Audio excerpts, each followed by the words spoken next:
however big or small. The Mannin Line with Andy Wint.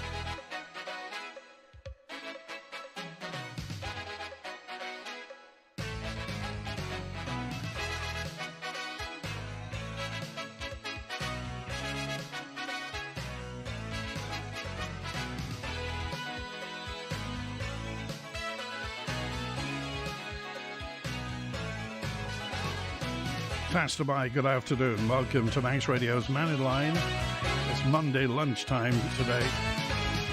Today we're talking about how the Isle of Man makes its money and the department that helps the Isle of Man make its money.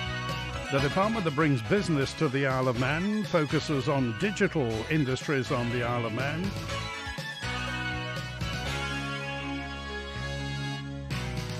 Looks at Finance Isle of Man, Locate Isle of Man, and also Visit Isle of Man. It's the Department for Enterprise, and the Minister is here today, and the Chief Exec, Tim Johnston, is Minister, and Mark Lewin, Chief Exec. Faster Mike, good afternoon to you both.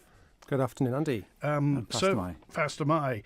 So, Tim Johnston, we just had TT. What's the department, has it shaken down yet? Has the department had a chance to look at what TT 2023 was like, apart from the weather?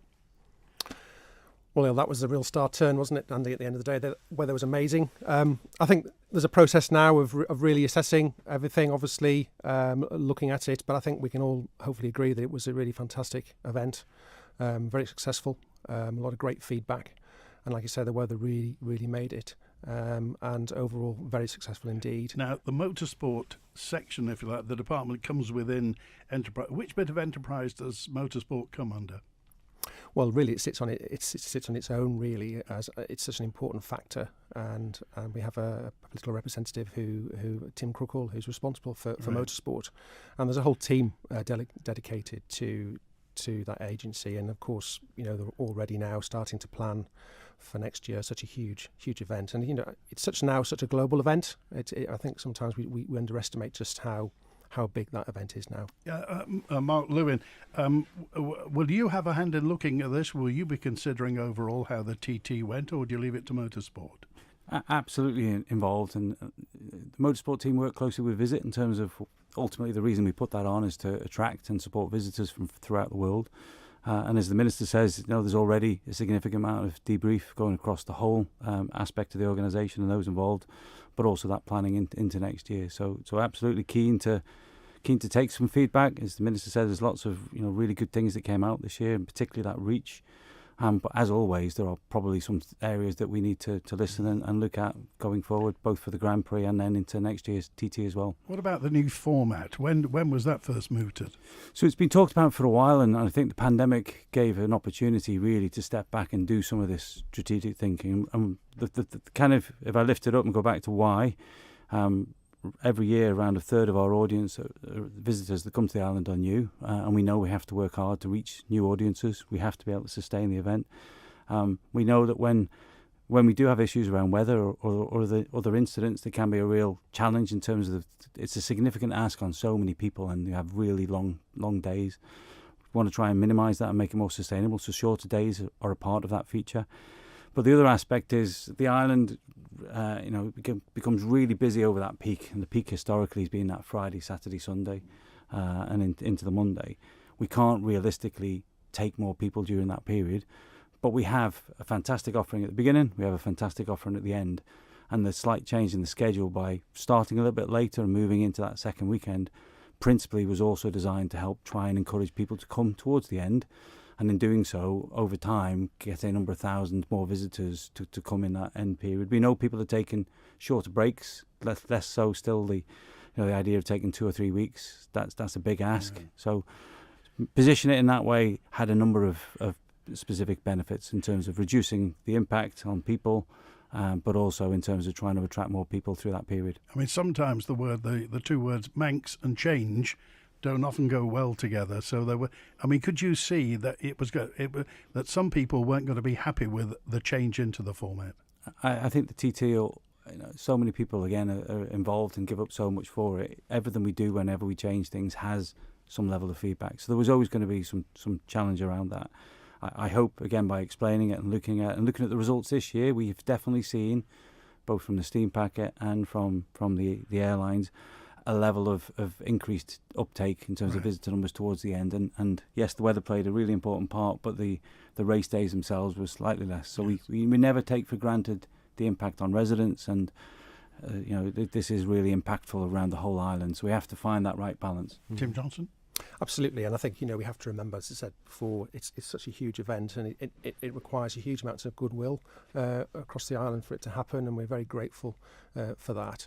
And also that the huge number of volunteers that take part in this event. If it wasn't for the marshals, if it wasn't for the medical staff and all others involved, we wouldn't be able to run that. And so, and it's really encouraging, for example, this year to see an increase again in marshals, people wanting to get involved, because again that's critical. If we don't have that, then we don't have a festival.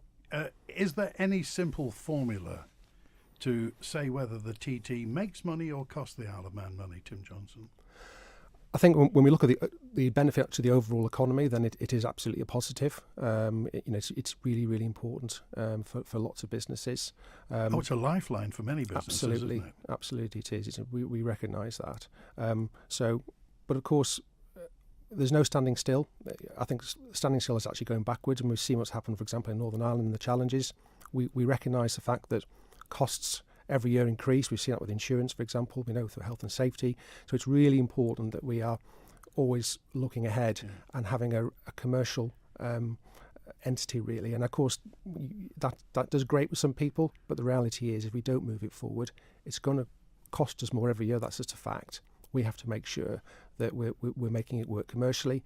And for example, seeing the big increases in our subscription on our TT Plus are very positive. Big global audience, something like 65,000 people paid for the live coverage globally.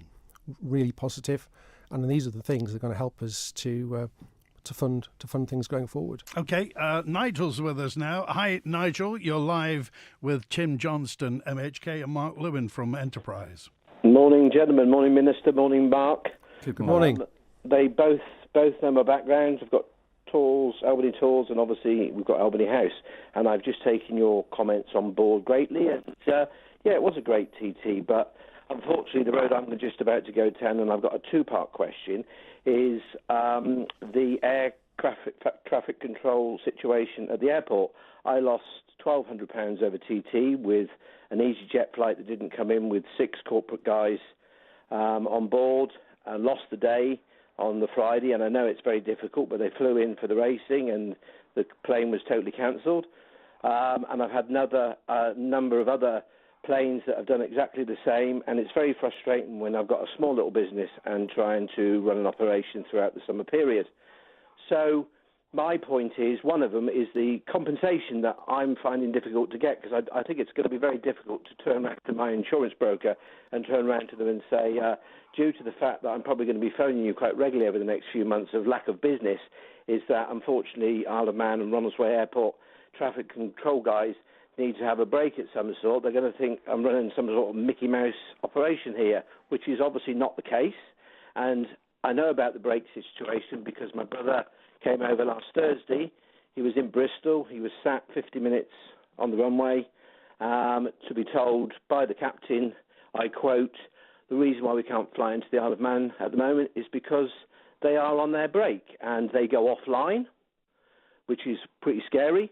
And they've told us that they will come back online in approximately 20 minutes to obviously allow us to come into the Isle of Man, which, as I say, is very frustrating for me. And obviously, if there was other planes over the Isle of Man and there's nobody in the control room, that's pretty drastic altogether, but that's another issue altogether, probably.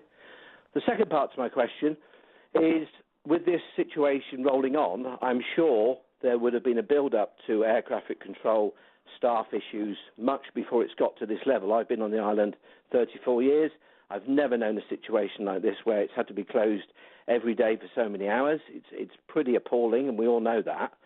And the situation needs to be sorted, but it's the lack in hospitality business. We've lost enough over the last few years. It's the lack of revenue that hotels and people like myself and the B&Bs are losing by people that can't rebook. EasyJet, quite rightly, we'll put them up on accommodation and put them up overnight, and obviously they get reimbursed through their travel people. But surely EasyJet, and you can quote me if I'm wrong here, will pass that payment back to the Isle of Man, because on these occasions when it's air traffic control sport, it's not EasyJet's problem.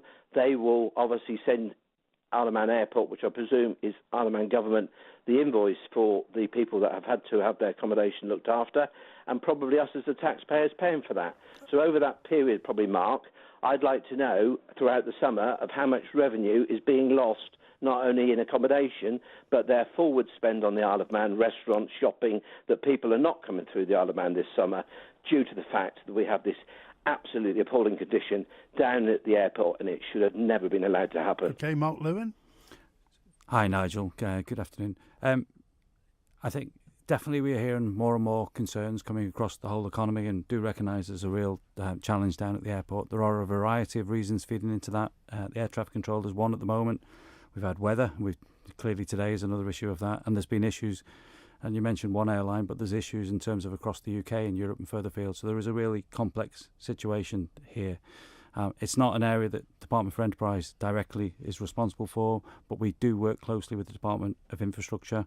We were meeting with them on Friday. There's further conversations this week, just in terms of looking to understand other things that we might be able to do in this space.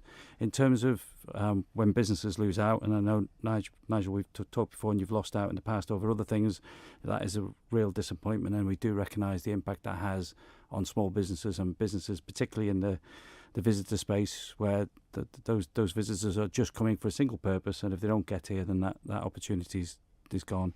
In terms of the compensation side of things, it's not an area, again, I'm fully familiar with, but as far as I'm aware, we don't pay. So if an aircraft is not able to make it into the Isle of Man, that's not something that we, as an island, necessarily pick up the cost for. But clearly the issue is, whether it be residents or visitors or leisure visitors or business visitors, we want to see those people coming here. We want to see them coming without that impact. And I know we'll continue those conversations to see if there are any other things we can do to try and help minimise that. Okay, Tim Johnston.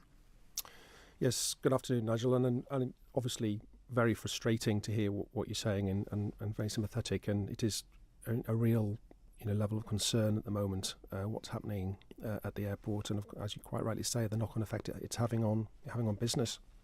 I think all I can say is, as Mark's alluded to, I know that the DOI are working very hard on this issue, and I think the ATC issue is an acute problem, and it has been accelerated by, and I know it's often used as an excuse, but I'm afraid it is the case with COVID. We saw quite a lot of, I think, retiring over that period.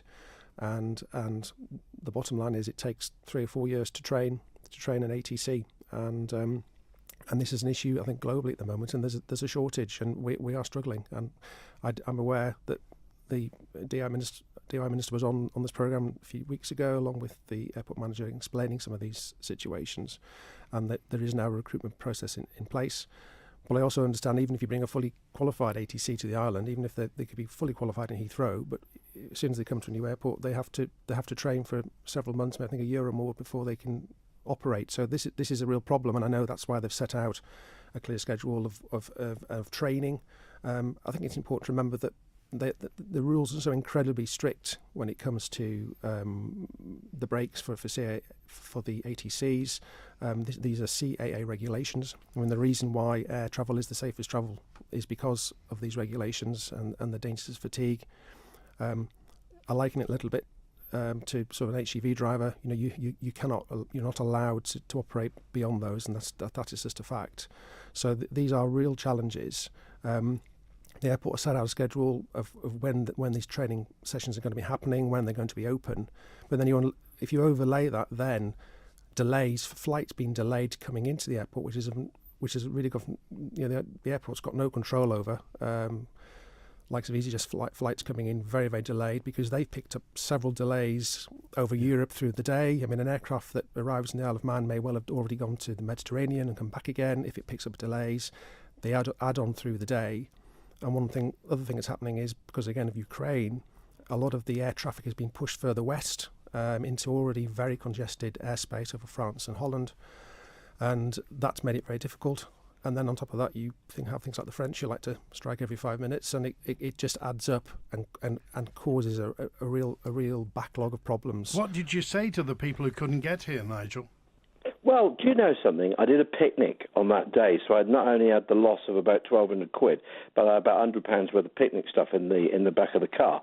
And the guys were so disappointed, they actually sent me £100 because I said, I can't take your money. Because normally I take a small deposit. I don't take full payment up front because I'm not that greedy. And then obviously completion of the tour, I actually then obviously get the payment. But they actually paid me just me money for my picnic just to cover my backside. But across the board, it's very frustrating for people like myself. And I totally agree what you said, but I totally think it's gone past the stage now. I think COVID's gone out the window. My wife's had COVID. I've had COVID. We're still running a successful bed and breakfast, and we're still operating. And I think it's time now, when yourself quite rightly wants to bring more visitors and more holidays to the Isle of Man. And I'm not asking you this personally directly at you, but the Isle of Man needs to get a grip and get something done about this, because I've seen the decline in the Isle of Man. And Andy, I've been on many a time, and situations like this. It's right in the middle of the summer now, and something needs to be acted, and it's been left too late, trade alert yet again,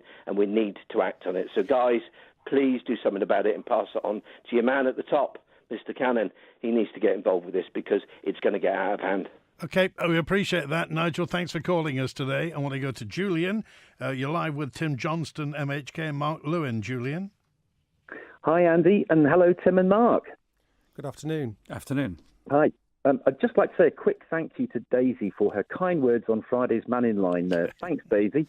My question is for either gentleman.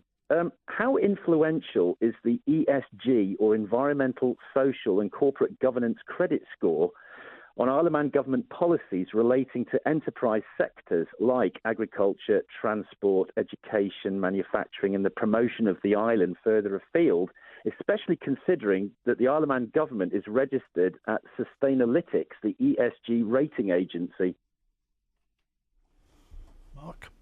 So, certainly the whole gambit of ESG is very topical at the moment. If we look at the various different sectors that we work with, the different agencies, they all have initiatives in this space, looking at either sustainable finance, looking at our clean tech and green technologies, in the visitor perspective, looking at sustainable visitor policies, and in the digital world as well, looking at how we make sure that we continue to not only decarbonise our services sector, but support the broader aims of that. In terms of specific credit scores and specific reporting and the kind of the whole regime around that, we know we have more to do. We've in our department plan this year, we've pulled out certainly the specific areas in terms of our own actions, which is physically as a department working with employees, but it's also about the policies we have, the advice we give to businesses, the initiatives that we have in this space to help people and help businesses on that journey towards a far more sustainable set of policies across the ESG broad spectrum. Julian? Following on from that, are you worried about any potential consequences of pursuing this good ESG score when you see in the news that ESG embracing companies like Budweiser, Target, Starbucks, and closer to home very recently Wix are facing massive public backlash and boycotts? And there are several senior academics at Harvard and Princeton who are warning of what they're calling a woke green bubble about to burst, which will trigger rapid disinvestment in ESG companies, leaving a trail of economic casualties. The current behaviour of some large businesses, corporations and governments has been likened to a murmuration of starlings, albeit now under some remote control from an unknown entity. Do you not think it might be time to pause and think about this ESG? Because even things that Nigel say and many other people say, it does seem that ESG seems to be the start of all the problems that we're having, because it's basically merit has been replaced with subjective non-financial factors. And we're seeing this across a lot of sectors, whether it be agriculture, transport, anything like this. Well, I can just relay what I said before, that across all areas of our economy, all sectors, and certainly the international facing businesses and most businesses, this is on their agenda. This is important to them. That's what their shareholders tell them. That's what their employees tell them. As to the specific elements of individual responses, absolutely we have to find the right balance through that and make sure we're doing things for the right reasons, not just for the sake of doing it. But ultimately, this is all about taking the island, taking our economy in the right direction, which is globally understood to be the way forward. Tim Johnston. Yes, and I think it's important that as a department, as a government, we're constantly sort of taking the pulse as such as the global economy and direction of what's happening, and we certainly, quite rightly, should never be blinkered into one direction. But I think it's safe to say that the conversations we do have with business, with international businesses and businesses that want to invest on the island and wanting to create jobs for the future, then whether you agree with it or not, the ESG is incredibly important, and it is something that is attracting a lot of investment, and it would be wrong then for us as a department, as a government, to ignore that, but always be aware of broader picture. I accept, but again, government, you're always in that sort of difficult position, really. Of we haven't got a crystal ball, but certainly it is important. And if people who are wanting to invest in our island, wanting to create jobs, it's important that we understand and are part of that. Okay, final word, Julian. Yeah, but these ESG initiatives are from unelected entities all around the world. It's sort of like a one-size-fits-all, which I don't think is fitting for a small island like ours. That's the problem that I have with this, and we are seeing this with, Budweiser and Target have lost 28 billion. I think Budweiser Lights lost 25% of its share price just going on its last advertising campaign based on ESG targets and ESG scoring. So, all right, we appreciate that, Julian. Thanks for calling today. Thanks, Andy. All right, good to hear from you. Actually, while we're on ESG, why, this is a question, why did we lose TT0? And bearing in mind that there's a current plan for banning internal combustion engines by 2030, what's the plan for the TT then? TT0, first of all, why did it go, Mark? Certainly we paused it. That was the statement. And again, way ahead of its time, though, wasn't it? It wasn't. It was increasingly difficult to sustain the level of interest from teams. We had one real manufacturer coming forward, plus the universities. We recognise the challenge of the TT and the mountain course is an extreme challenge, and we were seeing less and less participants coming to be able to put entries in. So that's interesting, because the skeet is that everybody was interested in it, and the universities and manufacturers wanted to be part of it. Certainly, from where I saw things, that wasn't the case. It was a declining field. It's expensive for them, and the technology was changing all the time. The manufacturers are very interested in production and road, and we see that now coming to the fore. But putting them through that level of extreme environment, in a sense, it can prove the manufacturer, but it could also damage them. We also have the issue we talked before about the schedule and fitting these in. From an organisation perspective is difficult. So the commitment was to take a pause, to look at options. There are a range of new technologies coming through. You said before about looking to the longer term, understanding what that future looks like in terms of motor racing. That's part of it, and we're still committed to talking to people in this space, talking to the universities, talking to the manufacturers, to look at what we can do in this space going forward. Okay, and Tim Johnston, if internal combustion engines are going by 2030, where will that leave TT? Well, I think obviously to say the technology is changing all the time. I think that we will have to monitor that one and see how that develops. Obviously, alongside that, of course, we're seeing the development of green fuels. We're seeing combustion engines probably continuing in some form or other. So I think it's an area we'll keep an eye on. Okay, Alison, you're live with Mark Lewin and Tim Johnston, MHK. Hi, good afternoon, gentlemen. Just a couple of points and a couple of questions on the back of those. Now, everybody knows that travelling to and from the Isle of Man is horrendously expensive, especially over TT. But can you answer me a question? I had some friends come over, a car plus two passengers. They came over partway through practice week and returned to the UK on Wednesday last week, so after TT, and they paid just over £850 return. I mean, is that acceptable? I certainly hear the question in terms of what is acceptable and getting to the island, particularly over that period.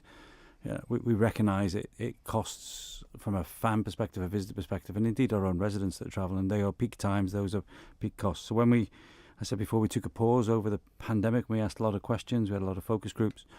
Cost of getting to the event was definitely an issue. We have to balance that with recognising that these are private entities in this space, in terms of whether it be the airlines or in your case in terms of the steam packet operating as a commercial entity at arm's length from government, and provides much needed income to reinvest in that company and the vessels throughout the rest of the year. So it is one, we know that there are concerns in that space. We have to watch it carefully. I think this year was also compounded because essentially, having not had the TT for 2 years, that we saw that inflationary roll up for people that had paid in 2019. Their tickets were then rolled forward to last year, so to a large extent they were insulated from that cost rise. So certainly for this year, again, some of the feedback we've had is there seemed to be a price increase, and that was the case. So we don't, we are conscious of, we can't be complacent in that space. And that's back to even things like changing the schedule around to try and encourage more people to come at the less busier times. They're still busy, but less busier is part of trying to find that balance. At least it's our steam packet, though. At least any profits going back to the Isle of Man, Alison. Yeah, that doesn't help for people coming here for holiday, though. Paying £850. They can go abroad probably on an all-inclusive for £850, and it just gets a little bit embarrassing. I'm Manx through and through. I'm a great supporter of the TT. I would hate to see it go. I live inside the course. My choice. I don't moan about it. But I think the government are shooting themselves in the foot by extortionate travel prices. I know you can't do anything about the airline prices. That's another story. But yes, you can do something about the steam packet prices. And for somebody coming over with a motorbike, one person and a motorbike return, £350. I think that's terrible, and it's embarrassing. It's embarrassing to, be told that by a visitor. I also think that although we've moved on, the government have moved on with technology, I think they've shot themselves in the foot with the live broadcast of the TT. There's no way that there was as many people or motorbikes over this year as previous. Whereabouts? Whereabouts what? Whereabouts? No, I mean, were you looking around the entire course? The roads have not been as busy. Okay. Okay. And the campsites have not been so busy. Okay. Mark Lewin?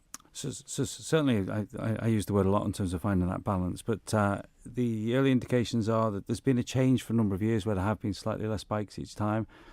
Broadly speaking, when we look at the actual number of visitors that came over on the likes of the steam packet with bikes, yes, they're slightly down, but overall passengers look like they're up, and also air passengers look like they're up as well. So in terms of visitors, we think this year, the Minister said before, broadly, we've seen an increase this year. So fewer bikes and more visitors? Slightly, but you've also got an increase in things like vans. So, partly changing nature of habits, but also potentially people putting motorbikes in the back of vans. That's a number we don't measure.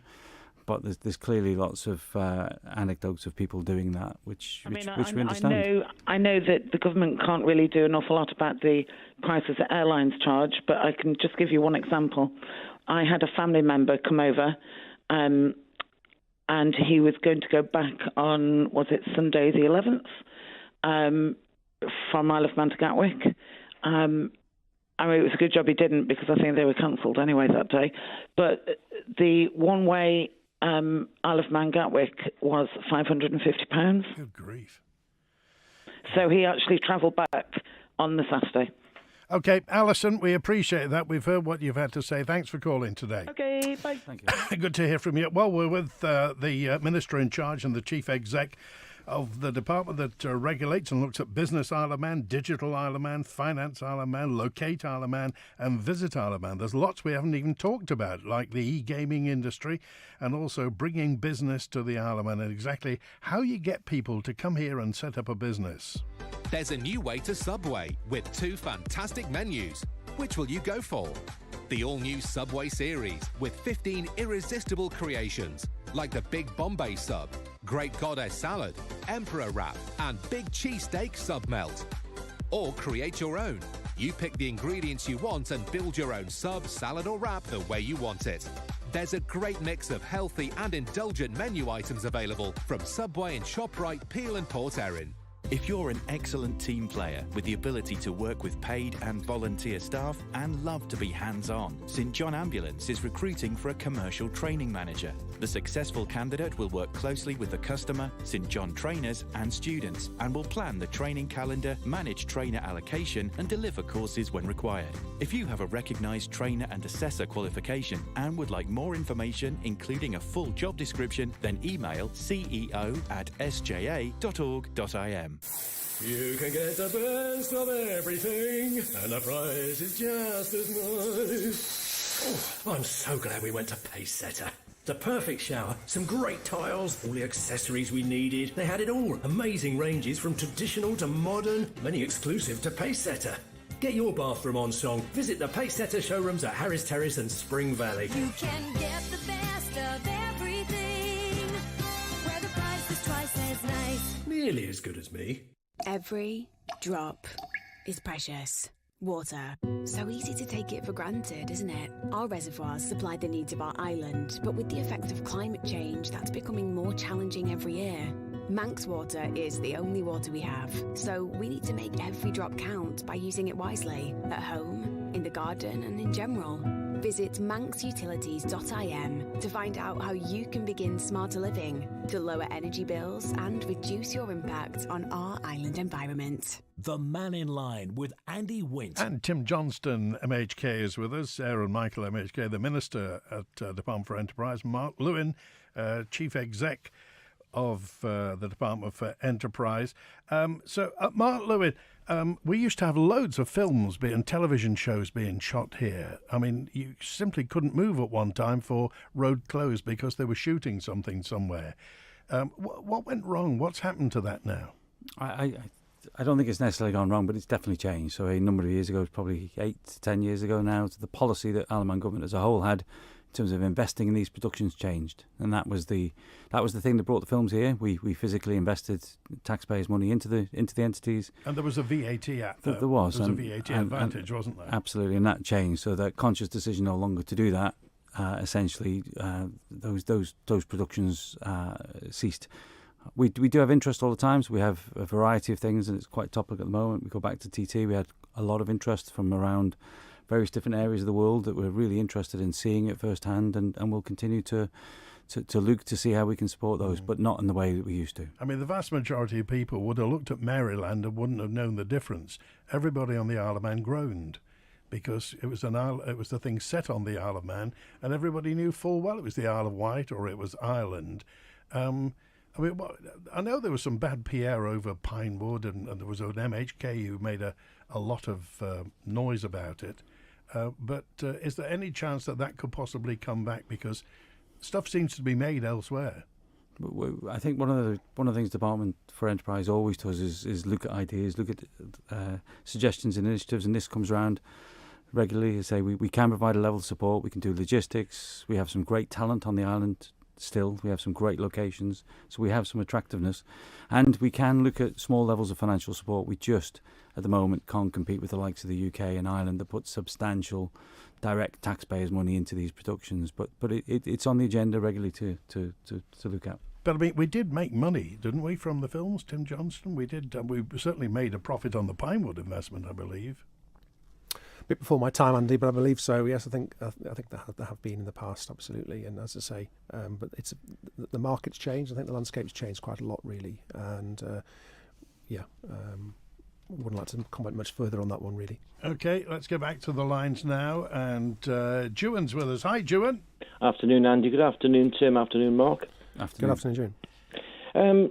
Yeah, I'm just following on a little bit from what Julian was talking about, and my thing has always been of what direction the government seemed to be taking us, and the major civil servants who are underneath, and that seemed to be a little bit clearer from what you're saying there to Julian. I just wanted to ask one direct question.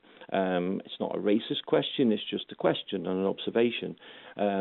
After being away from the island for quite a few months, I've noticed in the last 12 months a large amount of Afro-Caribbean or black people or persons of colour, whatever the non-offensive name is these days, being integrated into the society here.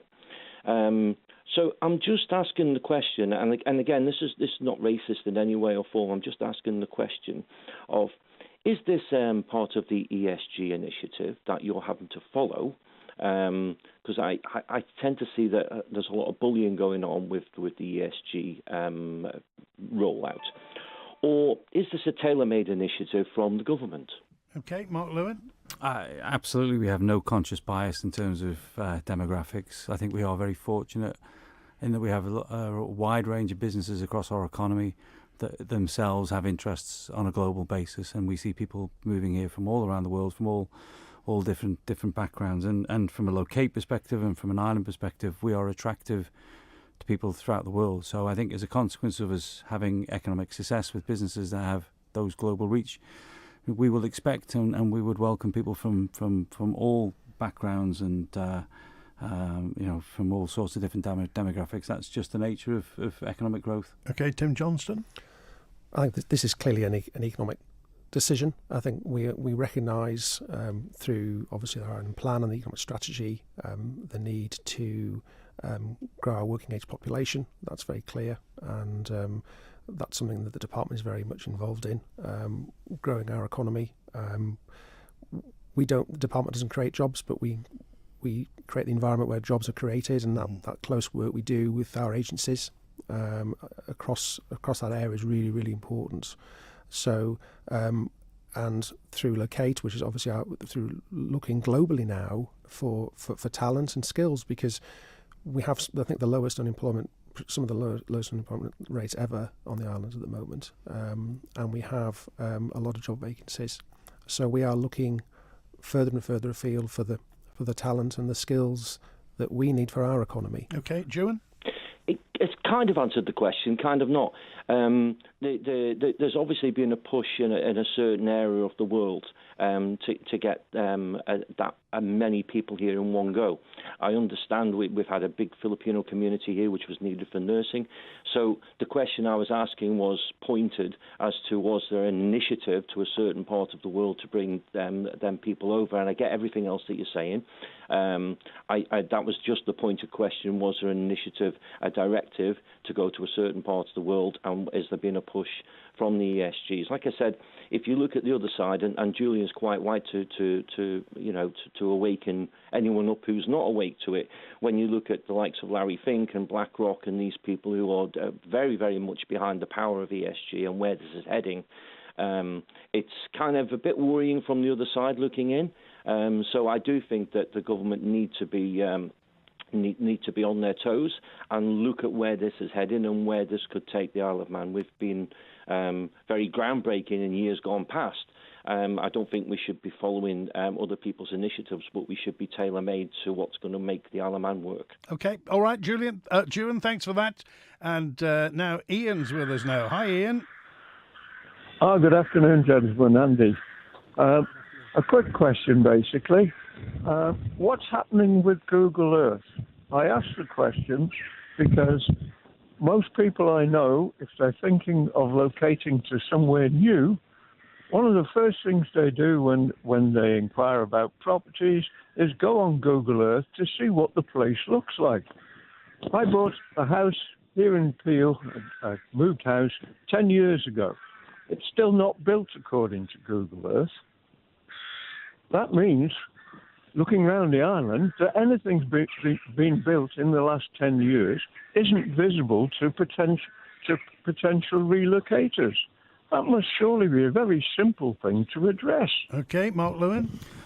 It's a new one on me. That it's not come up as a comment recently. It's something I will take away and just see if we got any influence in terms of when the last time Google came over with its cars and mapped the island and did some aerial footage. So I'll certainly take that away. What I would say is through the department's Locate platform, we get a lot of global interest. We had a lot of interest over TT, but more generally reaching out, and there's a lot of content in there about how people can find places to live and more information. So I hope it's not just Google Earth people are looking at. I think there's a broader, richer set of things that we can do to help them. But I will take it away and just see is there anything we can do in that space. Okay, thanks, Ian. Well, can I just ask the follow-up on that? Okay, by all means.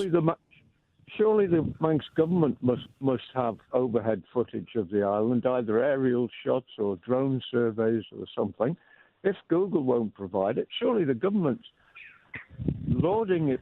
continually lauding its digital effectiveness could do it themselves. Okay.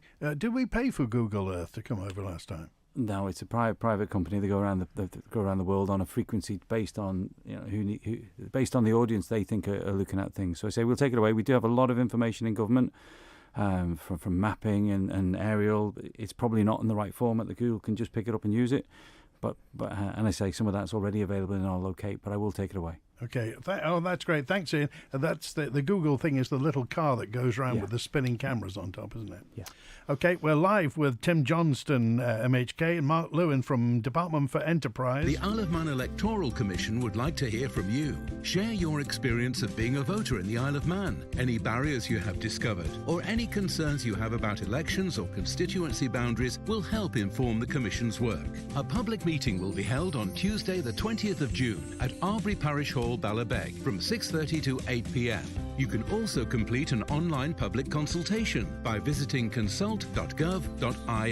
Don't miss out on this opportunity to get your voice heard. We all like to live in the moment. Impromptu drinks, long evenings down Kirkmichael, family barbecues. Who fancies a dip? Me! We like to keep our options open, but the trick to keeping your options open is actually a bit of forward planning too. Why not make a plan with your very own HSBC Relationship Manager? Talk to us about financial planning. HSBC, opening up a world of opportunity. Investment involves risk. The amount initially invested may not be received back. HSBC Bank plc Isle of Man branch is regulated by the Isle of Man Financial Services Authority. Visit the HSBC website for terms and eligibility requirements. This July, it's time to go the full Monty. The funniest, most revealing musical of all time. The classic tale of downtrodden steelworkers letting it all hang out comes to the Gaiety Theatre. It's full of humour. It's full of heart. It's full of, well, the full Monty, 15th to the 22nd July. villagaiety.com or 600 Travel 5. Sponsored by Zedra and supported by your nation station, Manx Radio. The Mannin Line with Andy Wint. Howard's live with us now. Hi, Howard. Good afternoon, Andy. Good afternoon, gentlemen. That chap has just been on about Google Earth. Just to confirm what he was saying, outside our house parked is a car that I sold 12 years ago. And according to Google Earth, it's still parked outside my house. I don't think it's even on the island now. But that beside the point, that's just given some sort of idea since Google's been updated, etc. So it's worthwhile having a look because people, as this gentleman said, quite rightly will scan Google Earth, and people will scan Google Earth not necessarily to move here, but to view the place, and it's given a totally wrong impression. But speaking of impressions, I viewed last night, and now this is going to be a cringe effect on the Minister for Enterprise, Charles Gard's second video, Welcome Back to the Isle of Man. And the first video was descriptive of all the various areas that were, well, shall we say, lack of attention by government services.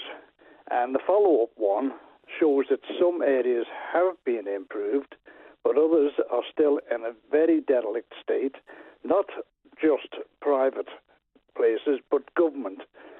What is the government hanging on for when the planning will allow a beautiful house that's in a conservation area to be demolished.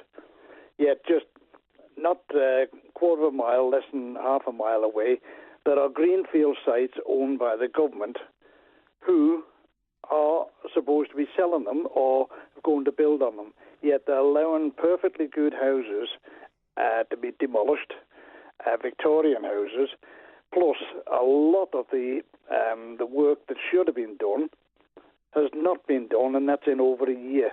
Okay, Tim Johnston. Well, thanks, Howard.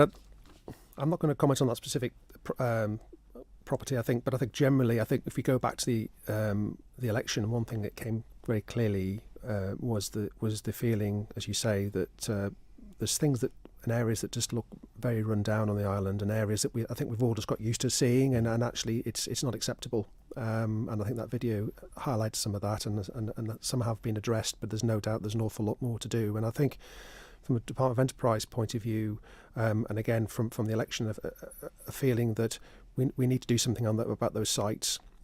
And one of the earliest things the government did in this new administration was look to form the Manchester Development Corporation. So looking at those government-owned sites in and around the island, and saying, what can we do with them, and making sure that we're prioritising those sites. Again, they're brownfield. Let's avoid developing on greenfield where we can.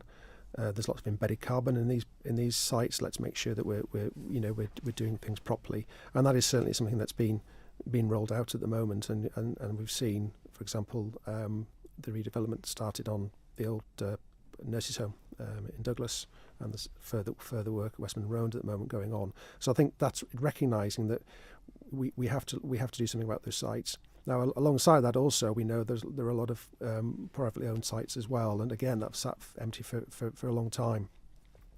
So again, looking at what we can do, understand why these sites are empty, why they've been left, and having conversations with the owners of those sites.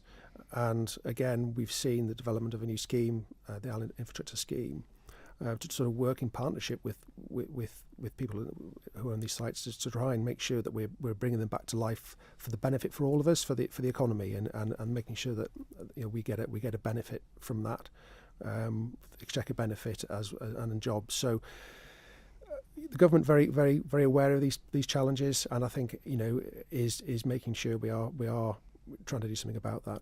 Okay. Just coming back to that, just in the private enterprise, a lot of these places, like Circular Road and various places like that, they've had buildings demolished, and then they become an unofficial car park.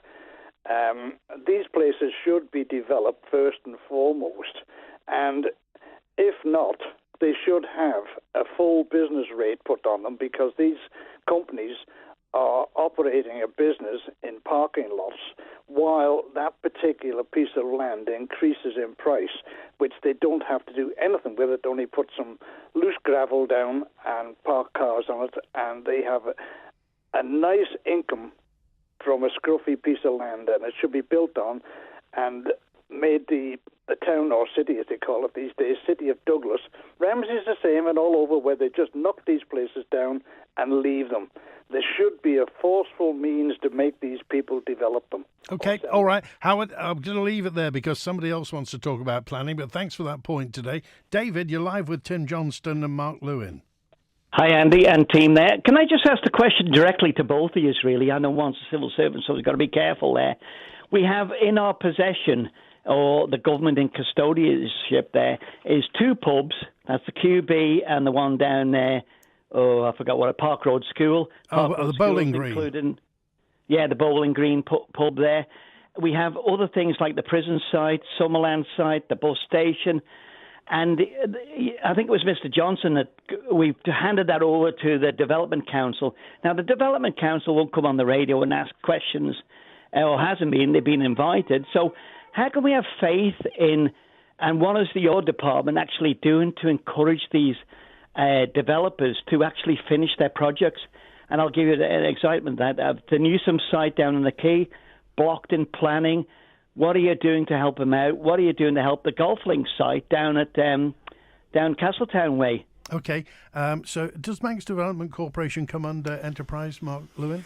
We work very closely with them. They are a commercial entity. Treasury is the shareholder, but effectively we work really hand in hand with them in terms of their ideas. So there's some of the sites that David you mentioned, some of the old prison site, Park Road. They have been part of that conversation to say, and the Minister said before, look at what could be done.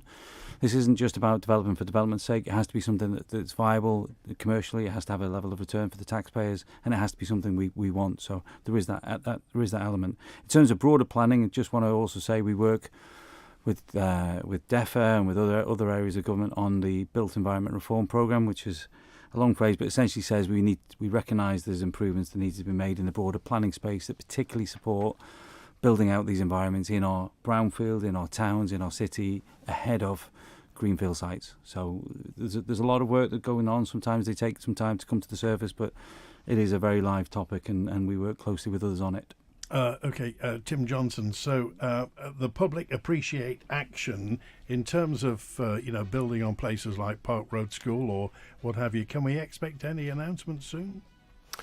Well, I think it's a case of looking at all these particular sites one by one, looking and assessing them, and that certainly is going on at the moment, Andy. And I'm confident that we're going to see some real change in our landscapes over the years to come. Okay. Thanks for being with us today, Tim Johnston, MHK, and Mark Lewin. We got through about 10% of the questions, so will you come back soon? Happy to. Okay, thanks for being with us today. We've been talking about Enterprise, the Department for Enterprise, including Business Isle of Man, Digital Isle of Man, Finance, Visit and Locate. And we're back with an open line tomorrow on Mannin Line. Stick around, Christy D is on the way. And thanks to Harry Kane on the phones today. WINT.